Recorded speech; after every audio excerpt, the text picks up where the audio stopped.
This is my third general election campaign report.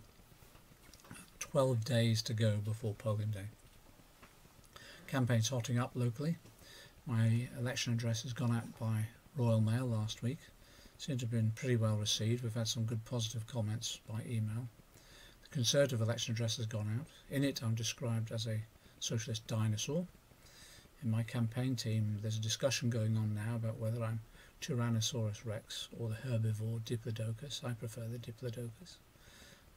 And people have been contacting me to say, well, actually the description of socialist has gone down really well, because people are saying, well, he is a socialist, and that's why we vote for him.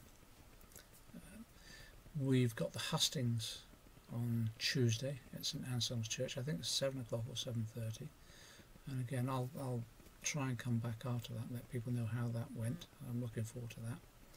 And I've been touring down, visiting local community groups. On Friday I was with the Nepalese Gurkha Association that I've been working with for the last 7 or 8 years. A great group, about 500 Gurkha families within our area now, and we've been working on different issues to tackle some of the problems that they've had to face in this country. Tragically, 24 hours after visiting them, we heard the news about the earthquake in Nepal. So I've contacted them, we've been in dialogue, and we're looking to see whatever assistance we can give from our local community to help people who are suffering out there. Early in the week I met with the Tamil community. Again, a good discussion about issues facing them, both here and in Sri Lanka. Very positive community, very positive about getting involved in wider activities within Hayes and Harlington. And today I was with the Scouts, the Guides, the Brownies in our annual St George's Day procession and parade that went to the local Catholic Church for their they renew their promises. It's quite moving actually, all these little ones and older ones, and renewing their promises as Scouts, Guides and Cubs and Beavers. So that was good. I'm worried about this campaign though, because what's happening nationally with UKIP's presence is that it can be quite a divisive force, and we've been in this area, we've been trying to overcome those sort of divisions that occur as a result of right-wing politics for quite some years now. We thought we had. In the last general election in this constituency, the BNP ran and picked up about 1,500 votes, the National Front ran 500 votes, the English Democrats ran and picked up about 400 odd votes. So 2,500 people roughly in this constituency voted for right-wing parties, which I find worrying. But we've managed to really campaign on issues to overcome those sort of divisions that those sort of parties sow within a community.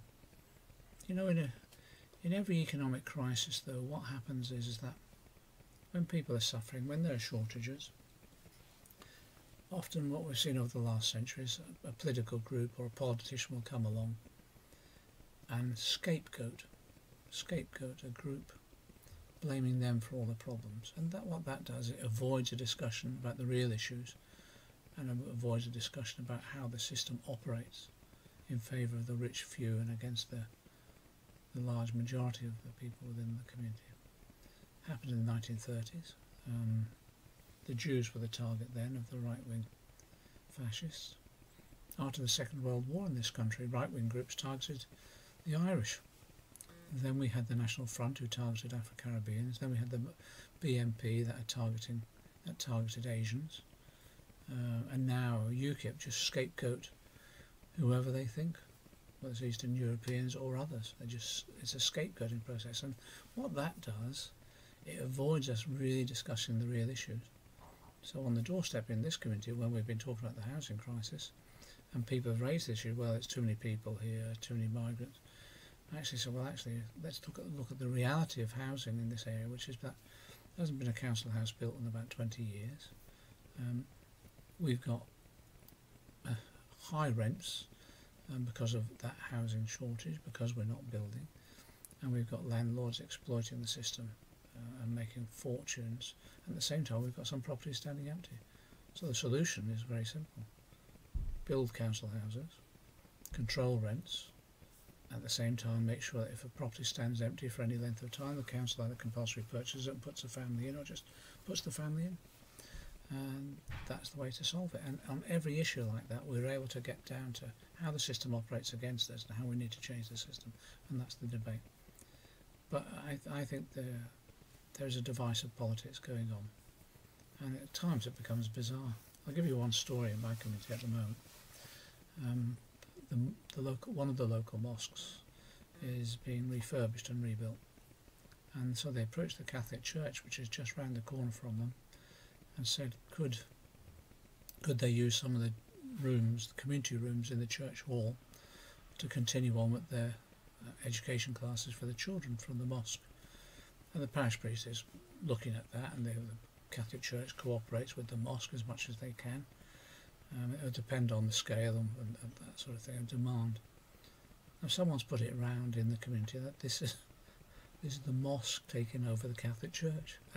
No matter how ludicrous that sounds, sometimes those rumours spread within a community and gain some purchase and sow division.